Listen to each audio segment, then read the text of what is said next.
We are live.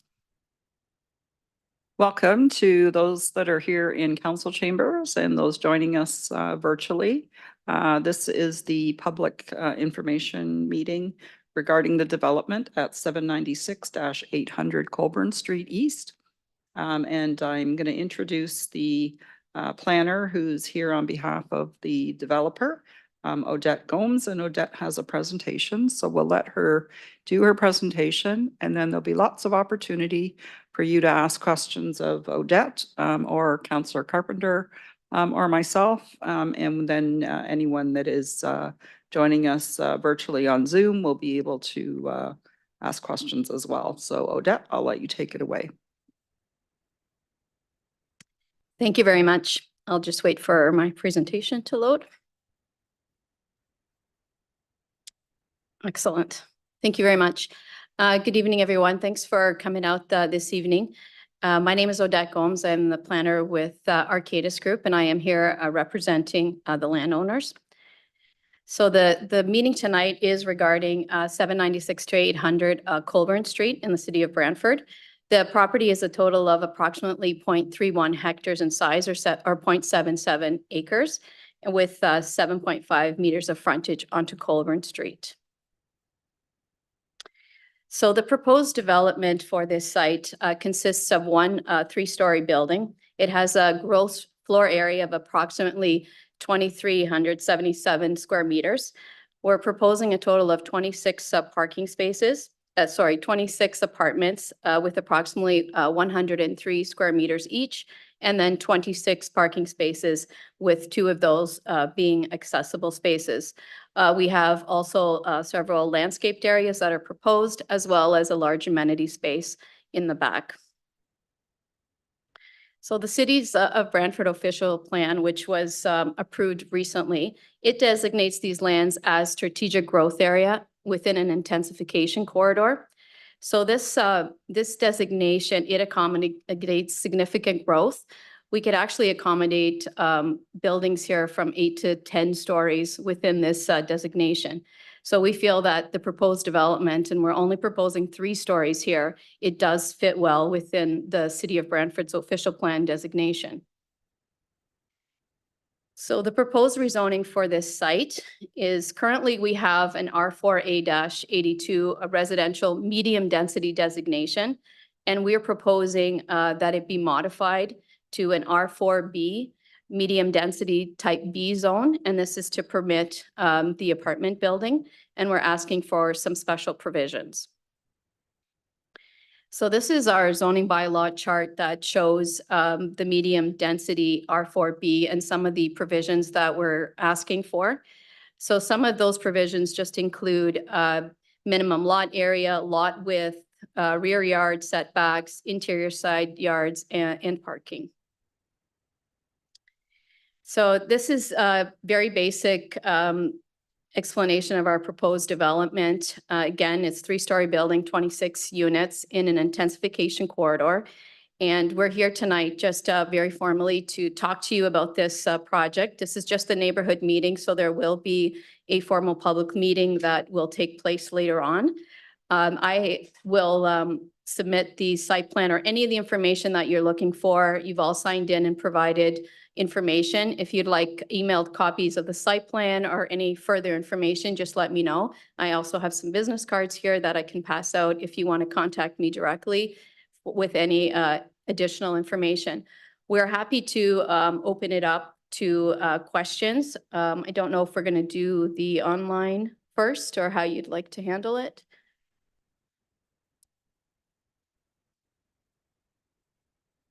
Sure.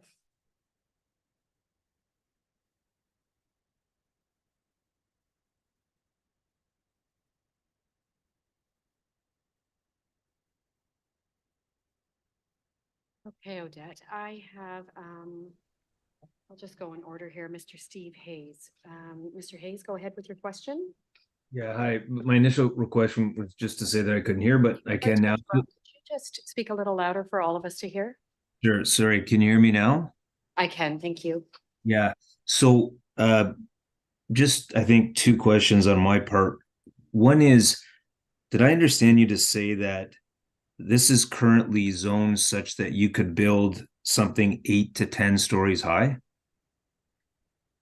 Not the zoning, the official plan. So the official plan designation for this property and for pretty much the street up and down the street, it's designated a strategic growth area as well as an intensification corridor. And it does permit the medium and high density along this corridor. That's the purpose of an intensification corridor, is to intensify the lands.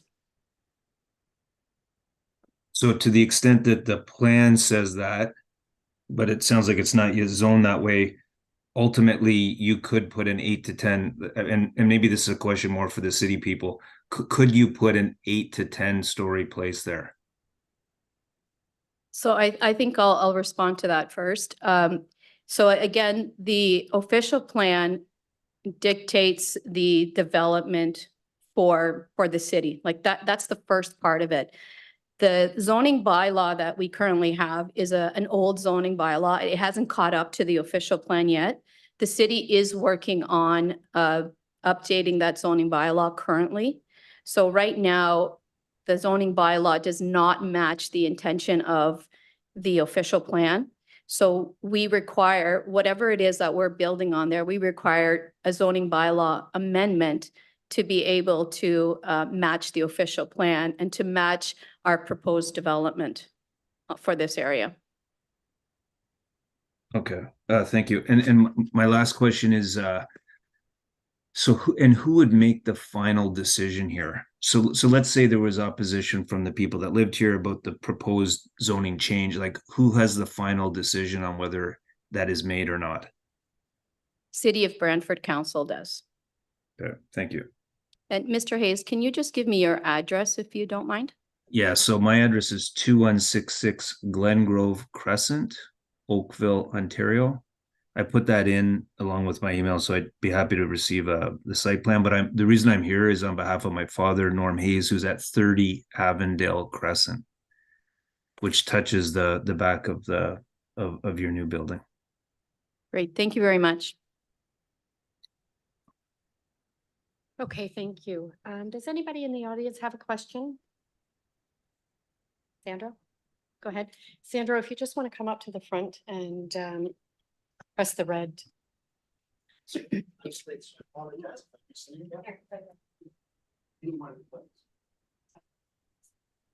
just sounds recorded. Great, thank you. So I have a few questions. I guess, am I addressing the questions to you? Is that? Yes, okay. please. So I guess the first question is, I understand the official plan and it's, that's in place, but currently the number of units are being proposed here. Part of that will be limited by the parking spaces, correct? Correct. So ultimately, and are they proposing a 3 or 4 story building? 3. 3-story building. And the parking does match that requirement? Yes. Ultimately, could they go to a 4-story given the parking space? We haven't looked at that, but that's not the intention. The intention is for a 3-story building. And then the other question I have is regarding the amenity space in the back. I'm not sure if this is the scale the drawing we received, but what is the space from there to the abutting property right behind it? Which side are you looking at? So I'm not sure which side this is. Yeah, I think it will be the north, yeah. So I'm representing my mother who has a property that's directly behind here. So the amenity space will be right up against her property. So I'm wondering how much from her property line to the building, what is the exact dimension of that space? So all the dimensions are on the site plan, and sorry, I still didn't get which, we can maybe look at it afterwards. I can give you that information. I can pull it up and we can look at it. Or maybe we can go back to the plan up here, I think. Yeah, could you? I'm sorry, I didn't see that. Yep. I have my laptop here. I need more information too. Yeah, it's on the north side. Yeah. Hard to tell there. I can pull up my laptop. I can pull it up. Give me 1 second. Your design's probably much better. Yeah. You talk about the north side, backing onto Edward Mountain. Yeah, I could probably make that up. It is north. It sits in that groove. Yeah, exactly.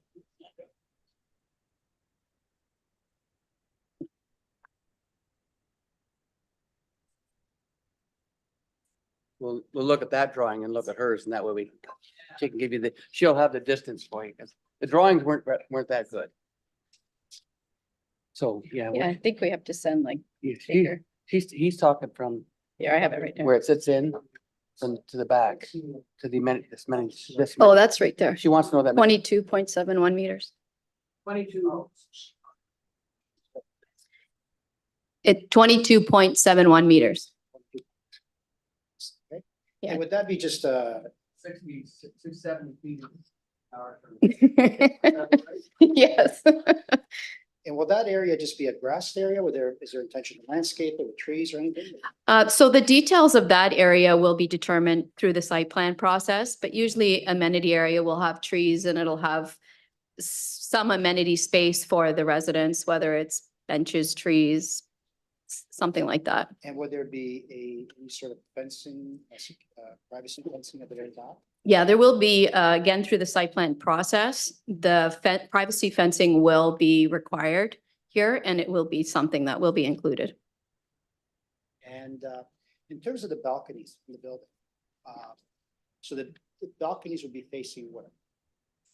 We haven't gotten to those details yet. So again, that's part of the site plan process, but that's definitely something that gets reviewed to ensure that balconies don't create privacy issues for the adjacent 'Cause that's a properties. concern. And I'm not 100% sure if we're even proposing balconies. And we haven't shown them anywhere at this point, so I don't think it's something that's even going to happen. But definitely a 3-story building. Yes. That would be one of the concerns. I mean, we have a lot of retirees that live right behind that property with this plan to go up, and being retirees, they enjoy their backyard quite a bit in the summer. So privacy is certainly a concern for them. Absolutely. And again, there are a lot of landscape spaces basically around the entire building. So that will provide some screening and privacy, additional privacy. And then again, privacy fencing is something that's required. So yes, thanks. And sorry, your name was? Rosie, but I'm representing my mother. Thank you.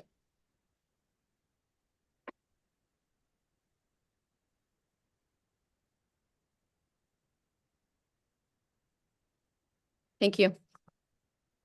Thank you. Next, we have Mr. Mike Haas. Go ahead with your question. He's our virtual attendee. Hi there. Thank you so much for hosting this tonight and giving us some information.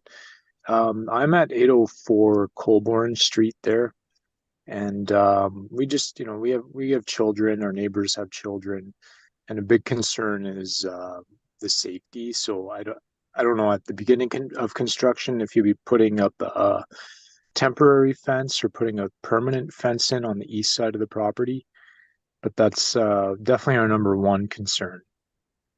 And I don't know if you want to answer that now, but I do have some follow-up questions as well. Sure. I'll answer them one at a time so I don't forget what you're asking me. That's Okay. With regards to fencing, yes, of course, fencing is absolutely required. It's not a choice.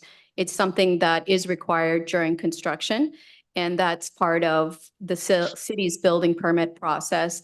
So it's definitely something that needs to happen, and it gets inspected. So you don't have to worry about concerns about safety and fencing and so forth during construction. That's automatic. Okay, perfect. And that would go the entire barrier of the construction site That's correct. or perimeter? Okay. Alrighty. And a few other things. There will be more traffic and cars and idling and all that. I'm wondering if all the trees are going to be cut down, because there are quite a few mature trees on the property. And quite a few, I think, are right on the property. Well, they're close to the property line, like maybe a foot off on the east side. Do you know if those are all intended to be cut, or are they going to be left for the green space? So only the trees that need to be cut down for the building will come down. I think a lot of those trees are outside of the property line, so they won't be touched. But through this process, there will be a tree management report and investigation that has to be done. And then there will also be tree preservation, and then there will be additional trees that will need to be planted as well. Oh, perfect. And I'm just checking out my questions here, making sure I got them all. I think those were the main two concerns we had. But yeah, no, I'm really excited to see how this project's going to go. And yeah, if there's, you said there's going to be one more like meeting for a Q&A going forward. There will be the statutory public meeting that will be required. But again, at any time, if you want information, please feel free to reach out to me. You don't have to wait till the formal meetings to have those discussions and to obtain any information that you want. You can also contact both ward councillors. They're amazing and always available as well to provide you with anything. And if there's something they don't have, they can ask me for it as well. So Okay. please reach out Oh, anytime. and sorry, I do have just a couple more. The permanent fence that would be put in, do you know roughly how tall that will be? Again, that will be established through the site plan process, and that will be done in conjunction with City of Brantford staff. But it will be a decent sized fence because it has to provide privacy, right? Yep. And my final question is the mailbox location. I saw it's very close to the roadside. Is there any chance of moving that further onto the property, further back, just for like privacy, like, you know, if there's any cars idling next to the house and things like that? Yeah. Sure, yeah. So this plan right now is just conceptual. It's a conceptual plan. The mailboxes location is determined with Canada Post, with the city and with Canada Post. So they will ultimately dictate where those mailboxes will go. There is still a chance that the mailboxes will be inside the building and not outside because of the number of units. So we will look at that and see if we can pull it back a little bit more. But again, that's up to Canada Post. They have their requirements for where they have to go. But Okay. we'll make sure we address that comment for you for sure. Perfect. Well, thank you for answering all my questions tonight. Thank you. Appreciate it. Thank you, Steve. We'll go back to our in-person audience. Does anybody else have any more questions? Okay, go ahead.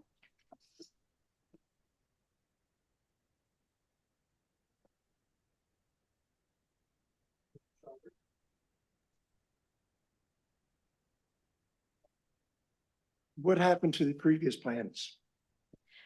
I unfortunately wasn't part of that process, but my understanding is that process was never finished.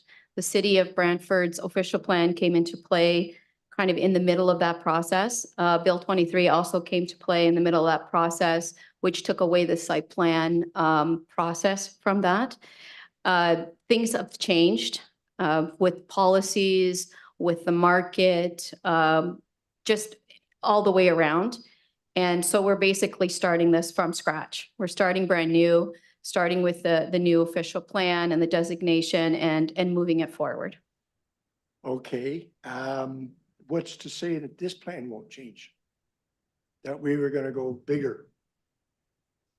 Unfortunately, there's nothing I can say to you at this point. We are starting this process. The commitment is for this development. This is what fits on the site and makes sense with the surrounding community as well and the surrounding properties. So this is what we can justify and support at this time. Because originally they were gonna go 2-story to match the neighborhood. And now all of a sudden they're going 3-story and it's gonna invade our privacy. A little frustrated about that. I completely understand that. I can appreciate that. It says here that there's 26 units. That's what they're proposing. Yes, 26 parking spots. yes. That doesn't jive. That's what we're proposing, one parking spot Per per unit. Yes. And it seems to me you seem to indicate that it should have 1.5 parking spots per unit. The current bylaw does require that. The new bylaw is changing. The new zoning bylaw is changing the parking requirements. But we are proposing, that's one of the special provisions that we have that we're proposing in our zoning bylaw amendment is for the reduction in parking for these units. And where are the other cars going to park then? Not everyone will have a parking spot. So some of those parking spots will be designated for visitor parking. And not everybody needs a parking spot, and those that don't need a parking spot will not be assigned one. I find that hard to grasp. I'm kind of disappointed really that this is the way they're going. Because they're changing the zoning and who knows what can happen then. Yeah, I don't like it, but I appreciate your comments, I do. And one thing so that you understand is the zoning that we are proposing is for this 3-story building. It's for what we are proposing here. So the zoning will be site specific for this. So it doesn't mean we're changing the zoning and then tomorrow they could put an 8-story building on there. They would have to go back through that entire process and ask for something else. This zoning is very site specific for this building, for this proposed development. right. But you're saying now, if they turn around and say, I'd like to put an 8-story building up there on this site, is that possible?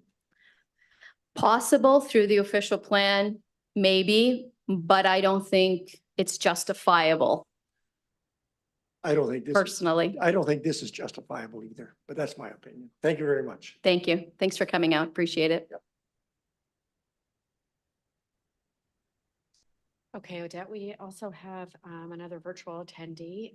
Kaylee, I know you just asked a question through the messenger here, but maybe you can address it to Odette. Go ahead. Hi, so I just noticed that in that discussion, you're saying 26 spots for 26 units. If there is any more parking that's needed, where is that going to go? Is that it obviously won't happen on Colborne. You have Smith's Pharmacy right there, which I don't think they would really want anyone parking there when it's already a little bit tight. Are they expected to go street parking on James Ave? Because that could cause a very serious disruption to the neighborhood as well. No, the way that this will work is there's going to be 26 units, 26 parking spots. A portion of the spaces will be designated for visitor parking, and we'll work that out with the city. And the only spots that will be available is what's left. So if there's 20 spots that are available, 20 of the units will have parking. If it happens that they need parking, then they will have to go and find parking, whether it's in a parking garage or it's a parking lot. That's just the rule kind of everywhere. Because I mean, there are a lot of places that could have the required parking and you still need more. So it's the same idea. And we feel for the type of development that we're proposing here that we won't need more than the 26 parking spaces. Through this process, there will still be a traffic impact study that has to be done, and a parking study. So we still have to be able to justify that through that work, that the 26 parking spots will work for this area and for this proposed development. So there's still a lot of work that has to be done before we're even ready to submit this application. There's a whole host of studies that have to be prepared to support and justify this before we can even ask the city to look at it. So it's still a process that needs to happen. Understood. Thank you. And just to follow up with that, are these units for purchase or for rent? They'll be rental units.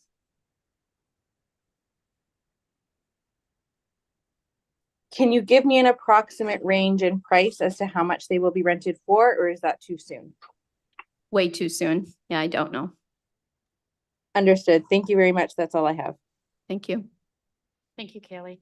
Odette, I have another question. It's come under an anonymous attendee. Yes. They're asking if there's no zoning change, what type of building, built form can be built there? So if there's no zone change, then there's still a whole host of, it's zoned R4A right now. So there's double duplexes, fourplex dwellings, block townhouses, street townhouses, retirement homes, home for the aged, nursing home, bed and breakfast, day nurseries, home occupations, mini groups. There's still a lot of uses that can be permitted on this property. Great, thank you. Do we have anybody else from the audience that would like to ask a question? No? Okay, seeing none, we'll go to the next virtual attendee, which is Carolina. Go ahead with your question, please.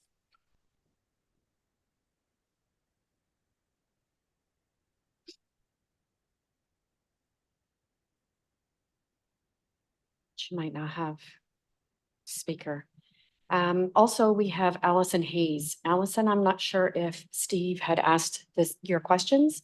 If you have some different ones, go ahead, please.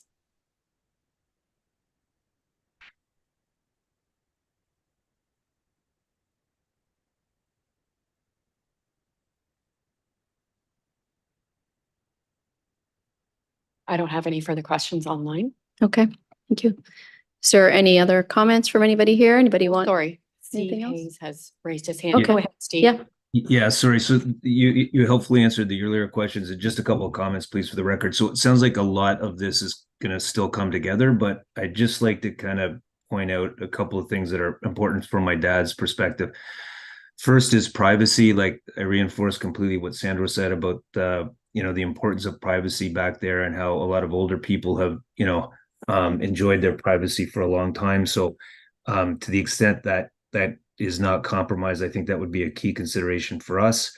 And we have really enjoyed a quality of life with the backyards there backing onto that space. So we're concerned about the impact of our enjoyment of that property, and ultimately how those two things tie into property values. So I can imagine it's not going to be a good thing for the value of our homes that this is going in. So I would encourage that anything that can be done to minimize that impact be undertaken by whoever's ultimately building this, please.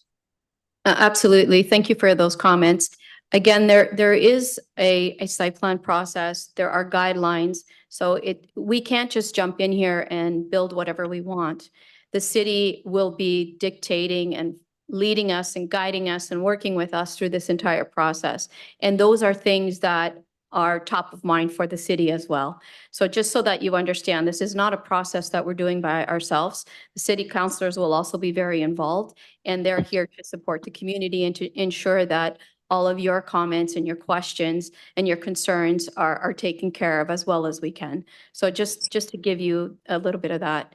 And I thank you all for attending and for all the questions. And again, please feel free to reach out to me at any time. I'm happy to share whatever information we have with you along the way. We want to do this with you. So please reach out. And I think Councillor Carpenter will have some closing words, maybe. When we first met the first time, we compromised in the neighborhood quite well with the developer. We came up with a plan that everybody could live with. Now sort of everybody's in shock because it's changed. But there were some issues back then that we talked about. One was a lot of the residents that back onto there have nice gardens, and they'd like to say, okay, so what we're going to do, we're going to make sure that we're not really over impeding shade onto their garden or putting a shadow onto their garden so the garden's not usable in the summer. There was a couple of trees, if I recall, that were kind of nuisance trees. I think they were walnuts that were causing trouble in some people's gardens, if I recall. I'm just going by memory now. So when we hear one fella say, you keep all the trees, well, not necessarily. So to the residents, so Linda and I have to sign off on site plan. So anything you would like done to make this project better, let us know, let Odette know, and let the developer know. And we'll see what we can do to make sure that happens, i.e. that whether they take down that walnut tree in that corner, I think that was the problem, or whether they make sure the fence is, a solid 8-foot, commercial kind of fence that gives you proper privacy, that you don't want balconies facing your into your backyard or into your pool necessarily, or whatever we can do to provide privacy, whatever kind of plantings you can have between the back of the apartment building and the back fence, because I think there's some distance there. What plantings, maybe you don't want plantings back there, so it's good to know in advance. Maybe you do want some shrubs back there or some trees back there or something that's going to give you some privacy back from the building. So those kind of things, it's never too late to suggest to Linda and I or to send the email to Odette, and she'll make sure the developer gets it about what you'd like to see there. And you will be invited to the planning meeting, which will be a Thursday in the daytime. Our planning meetings are in the daytime now. Makes it difficult for some of you, but most of you that I know are retired, and I know you very well. So you'll be able to attend that particular meeting. I'm on that committee. There's one from every ward on that committee. And then it goes to council again, where you can speak to it again if you wish at a council in the evening at 6 o'clock. So you have plenty of opportunity. So anything that you can think of that you haven't thought of going forward, a lot's happening in that neighborhood. Women pool is going to be open. There's a lot of activity happening in the neighborhood. Gray Street's been extended now. That's all developed. There's a lot of traffic on James Avenue and into those neighborhoods. We all know that. So any of those issues we're happy to deal with as far as this development goes. The province has mandated under Bill 23 and some sites don't even have to have a site plan. I think is it 9 units or less? Yes. So someone could put 9 units in and not even consult with us at all, not even talk to us about anything that it looks like. The province has gone sort of housing mad, you might say, and I don't see that as trickling down to lowering prices. I think it just means more housing. So for whatever reason, rental housing we're certainly in sore need of. There's a really shortage of rental. Rents are, I don't know, approaching the $1,800 to $2,000 a month range. It's just not affordable for anybody on old age or Canada pension or any kind of fixed income. Just not doable. And even when the federal government says to you, we're going to provide affordable housing. You know what affordable housing means? It means $1,050 for a 1-bedroom. Who can afford that in an old age or a Canada pension? Really nobody. So even the federal governments, the provincial governments, what they think is affordable housing isn't affordable either. So that's why you're seeing more and more poor people. So the other thing I should tell you, that Colborne Street is an intensification corridor for a reason, because it's such a wide street and it used to be a highway and it's got transit on it. So you're going to see a lot of high-rise development all along Colborne Street on both sides, because it's on a major bus route on a major line, as opposed to having it within your neighborhoods. That's coming along Colborne Street. Linda and I have a goal of trying to eliminating a lot of hotels that are on Colborne Street that are causing us a lot of trouble, and you all know what those troubles are. You've all experienced, every one of you has experienced that kind of trouble that's ongoing, and that you're going to see a lot of high-rise development along Colborne Street going forward.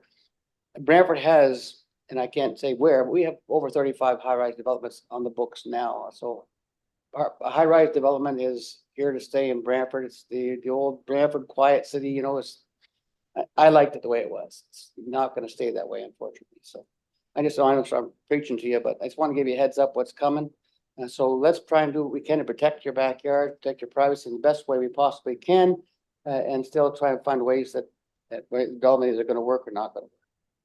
Any questions you have, though? You go home and there's a question you have. Yeah, go ahead.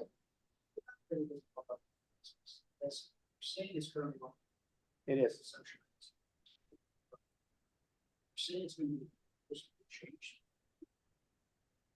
Oh, yeah.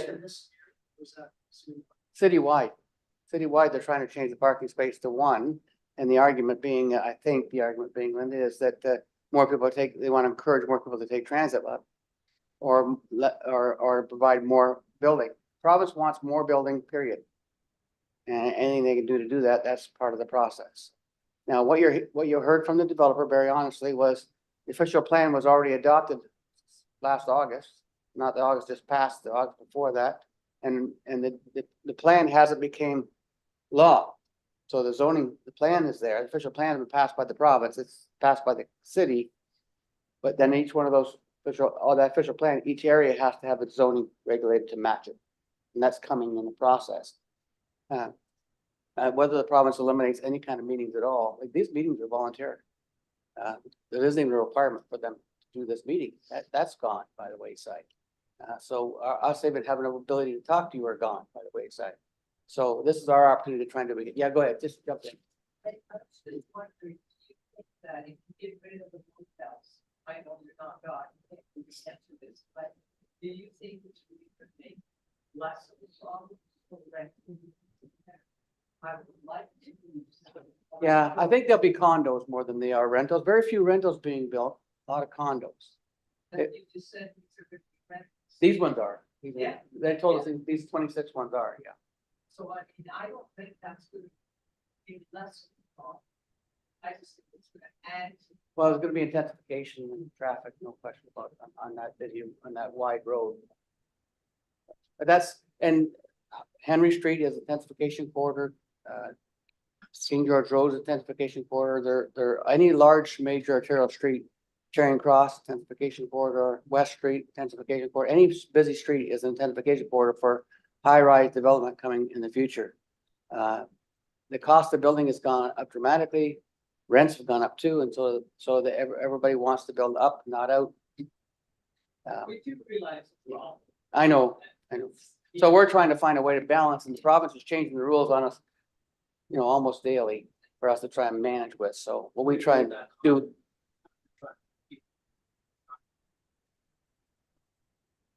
No, on Colborne Street.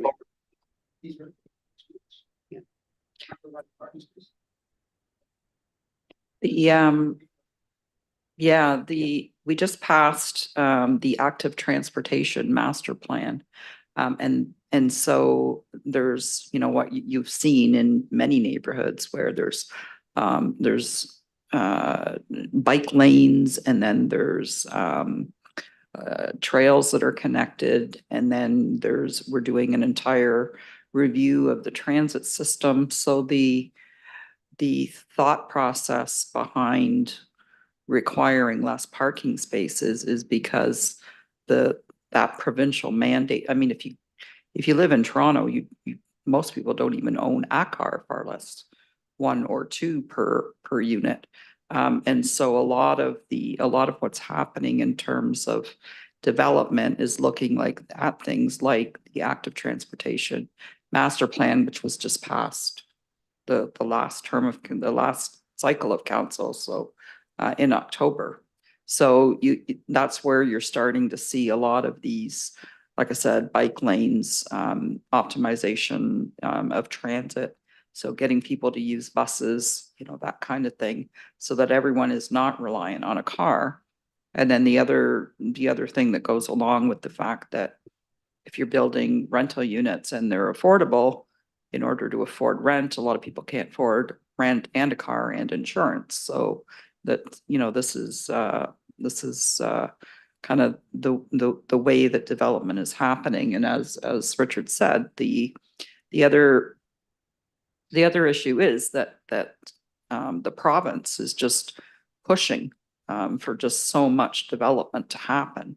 And the best we can do is have meetings like this and hear from people that are being impacted by a development.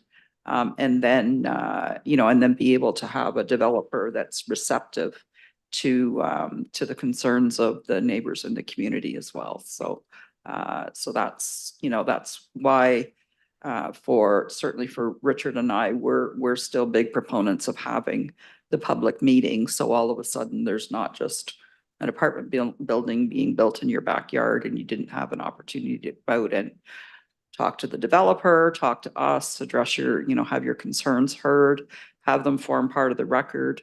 And the fact that you are, whether you're attending online or whether you're attending here in person, now you're registered to get notifications of the steps as the development proceeds. So that's, you know, still trying our best to get that whole public consultation piece kept, you know, as much as we can, even though from a development perspective, a lot of times our hands are somewhat tied. But having said that, make sure that when you get home or any other time, make sure you send us an email about any of your concerns, whether it be balconies, whether it be the size of the fence that you'd like to see or anything like that. Send that to us, and it'll end up in the file. So when it comes before the committee, all that stuff will be there, and you've got a fair bit of time to do that. So while you're talking to your neighbors over the Christmas holidays, certainly have that discussion about things that you want to see or not see. And if you don't like any of it, just say that too. Say whatever it is that you feel all the way through, right? Because it's important for it all to be put into the document.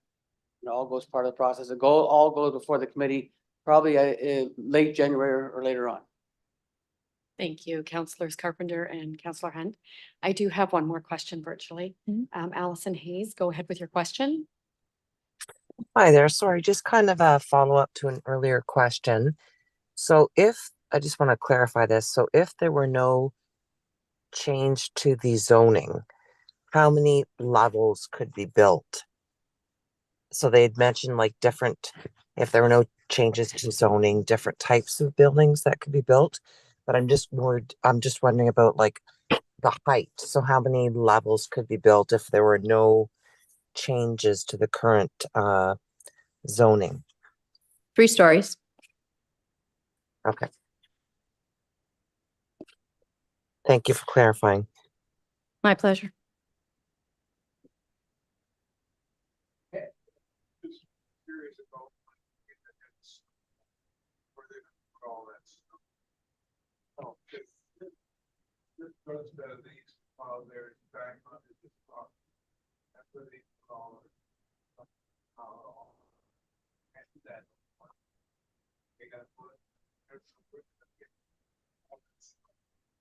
So through the site plan process, that is one of the items that we have to deal with. So we either have to find places on the site for snow storage. If there isn't enough space on the snow storage on the site, then it has to be removed off site. And that gets all put into site plan agreements, and that's how it's controlled. So that's definitely part of the process.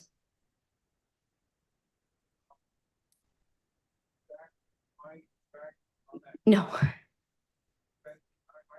No, it has to be designed within the site plan. So again, if there's spaces within the site plan where we can accommodate snow storage, that's where it will go. And it's part of that official site plan process that's done in conjunction with the city. So the city has to approve where those areas are.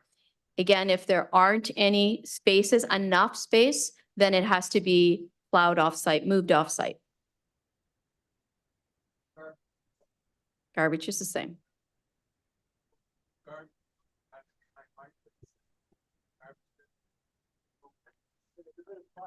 Yeah, I again don't know which one your property is, but like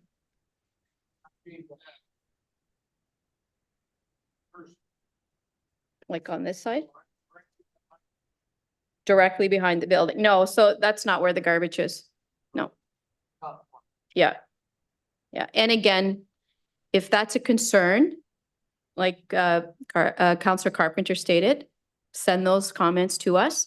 This is a concept plan right now. It's not a site plan yet. So if there's concerns, we still have time to kind of move things around. But again, all of those things, those are requirements again through the site plan, and they cannot interfere with the adjacent landowners. And now the way that the garbage works is most of the garbage are like those deep well bins. So it's just a small container above the ground, and it's just contained underground mostly. And then it gets landscaped around. So it doesn't even look like it's garbage anymore. Like it's pretty well done. And that'll be, again, part of the entire site plan process the city has to approve.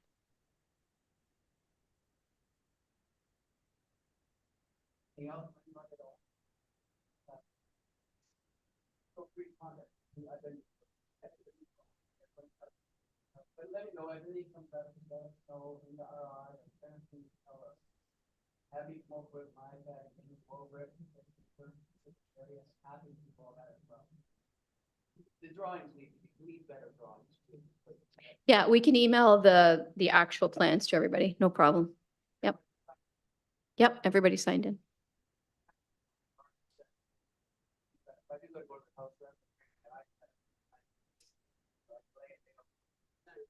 Sounds good. Yep.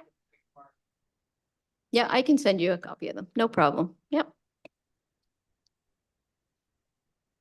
Okay, I'm just, yeah, I just want to say, yeah, what a bigger design would be better.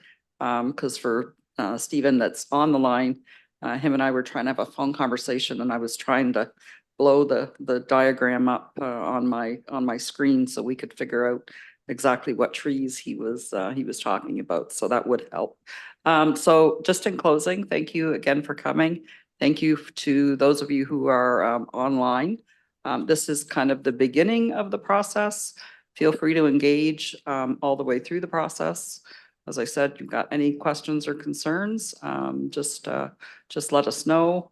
And by virtue of the fact that you're either here in person or you're online, you are on the list of people that will get further updates as the project is progressing through the city's, kind of official process, and then as the development actually starts to take shape. Okay, thanks again. Thank you.